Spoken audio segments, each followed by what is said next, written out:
कोटा की धरती पे आपका स्वागत है।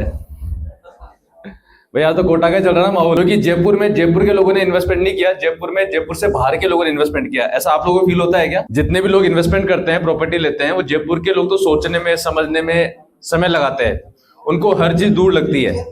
लेकिन जो व्यक्ति कोई झुंझुनू से आता है, कोई चूरू से आता है, कोई नागौर से आता है, कोई भरतपुर से आता है, कोई आगरा से आता है, तो उसको जयपुर की हर चीज सही लगती है, डेवलपिंग एरिया। सही कह रहा हूँ क्या? तो जो चीज किसी समय में मुंबई में हुई थी, वो गुड़गांव में हो रही है। हो रहा है क्या?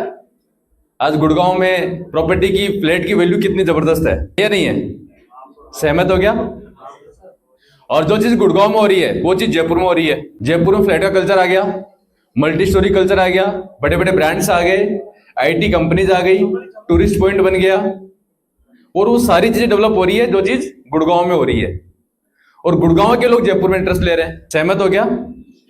और जो चीज जयपुर में, वही चीज कोटा में, अजमेर में डेवलप हो रही दिख रही है ना आपको? समझ रहे हो? यानी जयपुर बॉम्बे बनेगा, उसके बीच में गुड़गांव आएगा। वैसे ही कोटा और ये लोग गुड़गांव बनेंगे, उसके बीच में क्या आएगा? जयपुर आएगा। लेकिन जयपुर में जो चीज किसी को खलल रह गई, कमी रह गई, कि यार मैं रिंग रोड के अंदर प्रॉपर्टी ले लेता, एयरपोर्ट के पास प्रॉपर्टी ले लेता, हाईवे के पास प्रॉपर्टी ले लेता, सस्ते में जमीन ले लेता, और उसकी वैल्यू बहुत तेजी से बढ़ जाती। ऐसा बहुत लोगों के मन में टीस है कि नहीं है? जिन लोगों के मन में टीस थी गुड़गांव में इन्वेस्टमेंट करते समय, उन लोगों ने जयपुर में प्रॉपर्टी ली। सही कह रहा हूं? गुड़गांव में प्रॉपर्टी किन लोगों ने ली? जिन्होंने ले ली वो तो लेके बैठे हैं। लेकिन जो लोग प्रॉपर्टी लेना चाह रहे थे, प्रॉपर्टी वैल्यू इतनी ज्यादा हो गई कि वहां पे प्रॉपर्टी खरीद नहीं पा रहे थे, तो उन्होंने कहां इन्वेस्टमेंट किया? जयपुर में।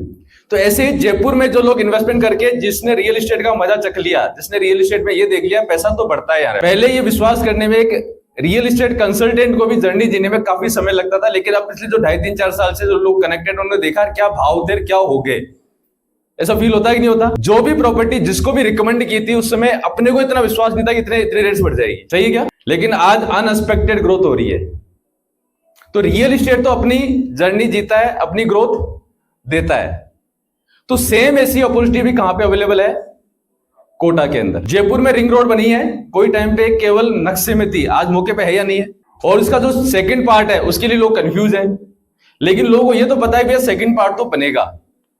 लेकिन जब पहला पार्ट केवल कागजों में था, तब लोग ट्रस्ट करते थे क्या कि रिंग रोड बनेगी, रिंग रोड के पास में प्रॉपर्टी की वैल्यू इतनी ज्यादा हो जाएगी, रिंग रोड में प्रॉपर्टी खरीद नहीं पाएंगे। ऐसा था क्या विश्वास? महिंद्रा सेज आएगा, उसमें कंपनीज आ जाएगी, इतनी बड़ी बड़ी कंपनी आ जाएगी, और महिंद्रा से 5 किलोमीटर, 7 किलोमीटर, 10 किलोमीटर, 15 किलोमीटर भी रेट है, इतनी ज्यादा हो जाएगी। जयपुर में महिला के अंदर भी लोग प्रॉपर्टी लेने के लिए वेटिंग लिस्ट में, प्लॉटों में नंबर आएगा। ऐसा सोचा था क्या? महिला मतलब जिस दिन महिला वाला प्रोजेक्ट अपना लॉन्च हुआ था, उस दिन क्या था, अरे यार कहाँ।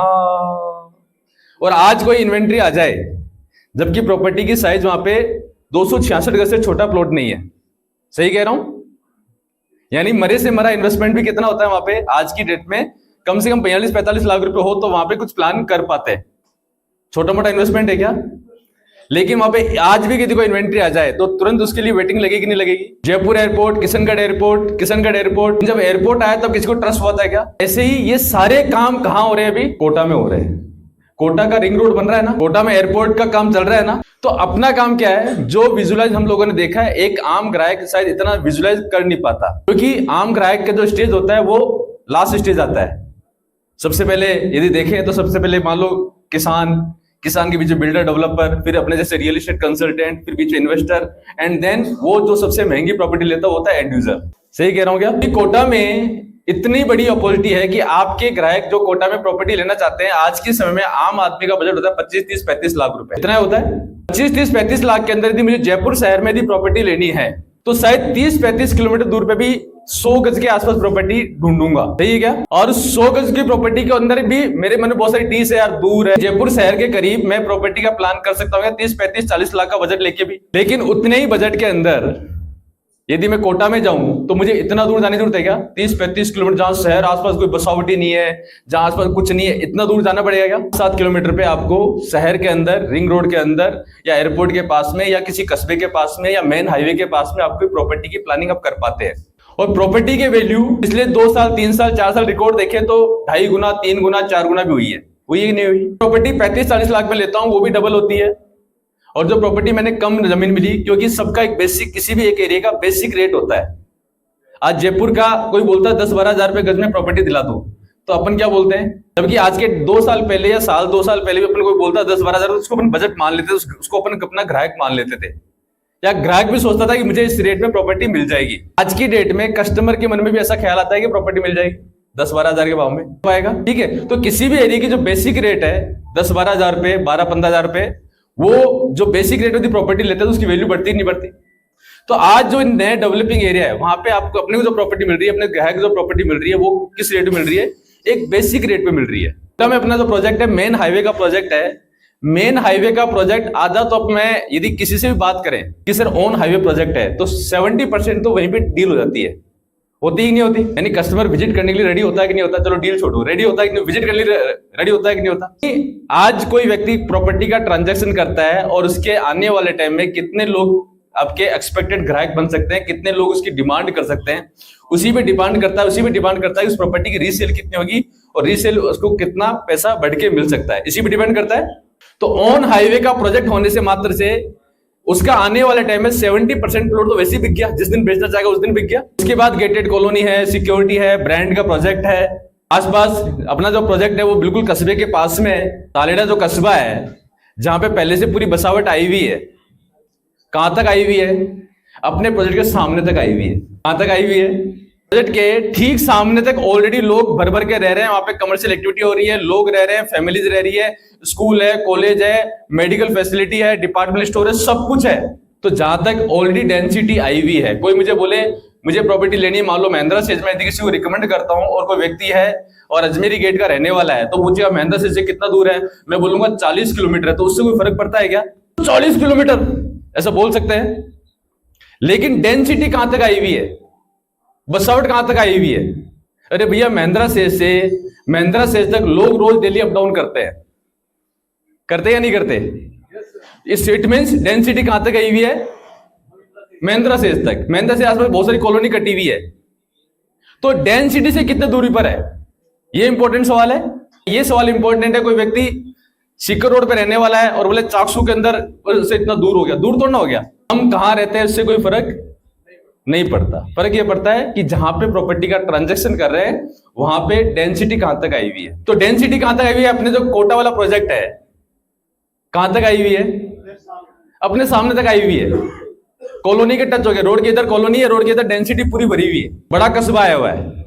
इसके अलावा अपनी स्कीम के जस्ट पीछे गवर्नमेंट की लैंड है, जहां पे गवर्नमेंट ने पहले से बहुत सारे प्रोजेक्ट प्लान कर रखे हैं, तो वैल्यू बढ़ेगी नहीं बढ़ेगी। एयरपोर्ट 10-12 मिनट की दूरी पर है, कितने मिनट की दूरी पर है, 10 से 12 मिनट दूरी पर है। ऑन हाईवे का प्रोजेक्ट 10 से 12 मिनट दूरी पर एयरपोर्ट, जस्ट सामने कस्बा आया हुआ है, जस्ट पीछे गवर्नमेंट लैंड है। इसके अलावा इंडस्ट्रीज, ऑलरेडी अभी सर ने वीडियो भी चलाया होगा, वरुण बिवरेज, बहुत सारी इंडस्ट्रीज ऑलरेडी वहां रनिंग में है और बहुत से लोगों ने लैंड वहां पे प्लान कर रखी है। तो आने वाले टाइम वहां पे इंडस्ट्री डेवलप होगी नहीं होगी। तो जहां पे एम्प्लॉयमेंट आ रहा है, जहां पे कस्बा बसा हुआ है, जहां पे लोग रह रहे हैं, वहां पे प्रॉपर्टी की वैल्यू बढ़ेगी नहीं क्या? किसी ने गलती से भी ले लिया, क्योंकि इस रेट में प्रॉपर्टी दोबारा मिल पाएगी क्या? और जिस एरिया में बिल्डर चला जाता है, बड़ा ब्रांड, दूसरे बिल्डर देखेंगे यार प्रॉपर्टी बहुत जबरदस्त है, लोगों ने बहुत बढ़िया रेस्पॉन्स दिया है, तो वहां पे दूसरे बिल्डर नहीं जाएंगे क्या? अब उस जो जगह हाईलाइट हो गई, जब तक कोई जगह हाईलाइट नहीं होती तब तक तो चल रहा है मामला, लेकिन जिस दिन कोई प्रोजेक्ट आने से वो जगह हाईलाइट होगी, अब कोई दूसरा बिल्डर छोड़ेगा क्या उसको? उस एरिया में बिल्डरों में, जैसे जमीन लेने में आम आदमी का कंपटीशन लगता है, वैसे बिल्डरों में कंपटीशन। आज जयपुर में प्रॉपर्टी की वैल्यू बढ़ने के पीछे ग्राहक कारण क्या है? बिल्डरों में कंपटीशन हो रहा है, ये जमीन कौन ले ले, इस पे डिपेंड करता है नहीं करता प्रॉपर्टी की वैल्यू।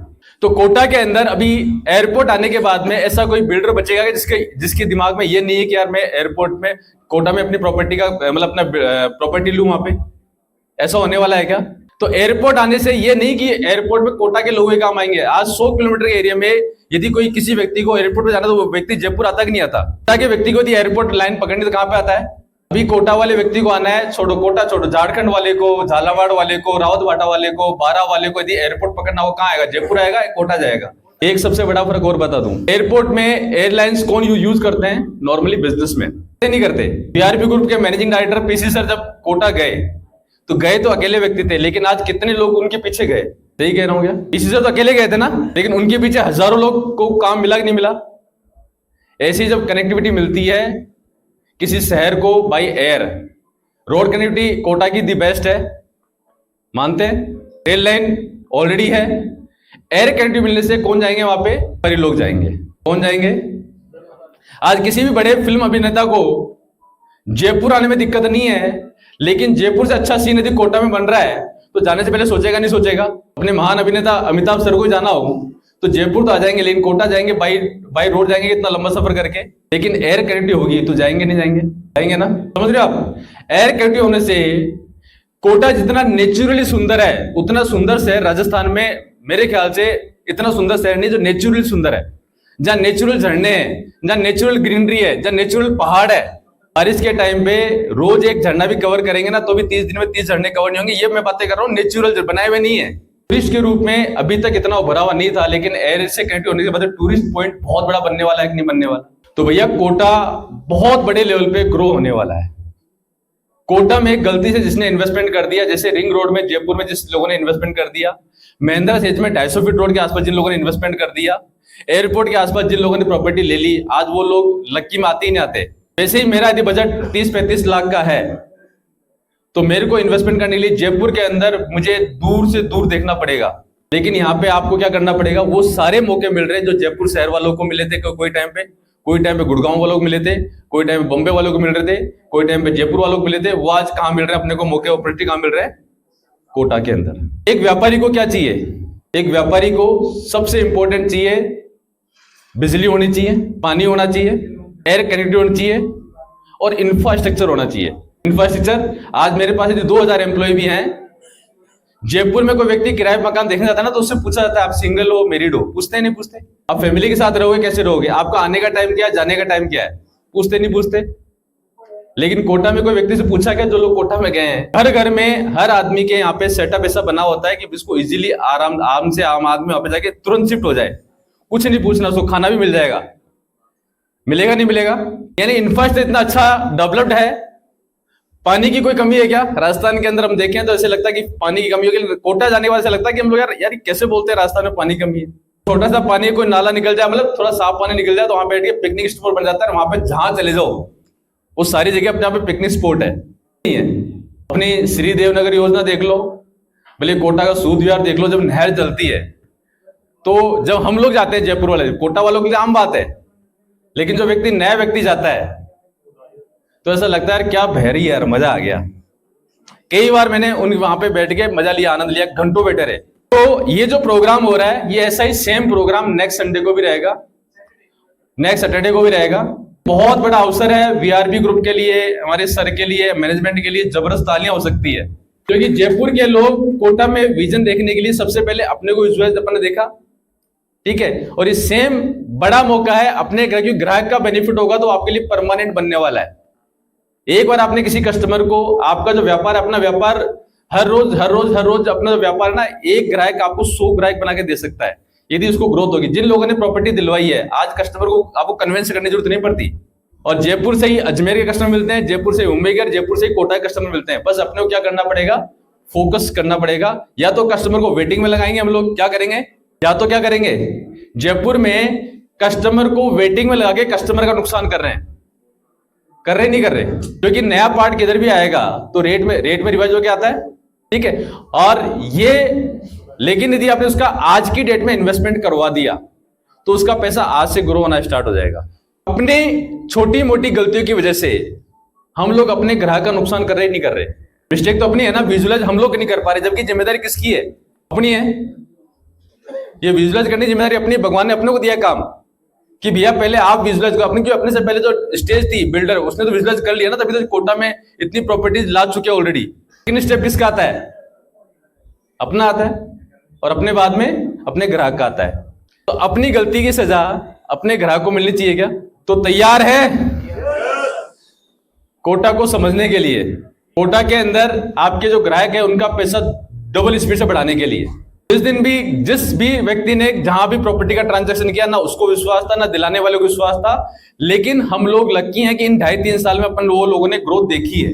नहीं देखी होती तो अपने को विजुअलाइज करना और मुश्किल होता। आज शायद इस हॉल में इतने आ भी नहीं पाते, अपन सुन रहे होते। कोटा के कभी दिमाग में आता, लेकिन कोटा में सारा काम हो रहा है कि नहीं हो रहा के बारे में कोई जानना चाहते हो तो ये तो मेरे ऐसा लगा कि मतलब मैं जो कस्टमर से बातें करता हूं, मैं जो सोच के कस्टमर से बातें करता हूं, अजमेर में ट्रांजैक्शन किए हैं, कोटा में ट्रांजैक्शन किए हैं कस्टमर के साथ में, तो मेरे जो फीलिंग होती है और उसका बेनिफिट हो रहा है कस्टमर को। और कोई कुछ जानना चाहते हो तो चलिए, थैंक यू, जय हिंद, जय रियल एस्टेट।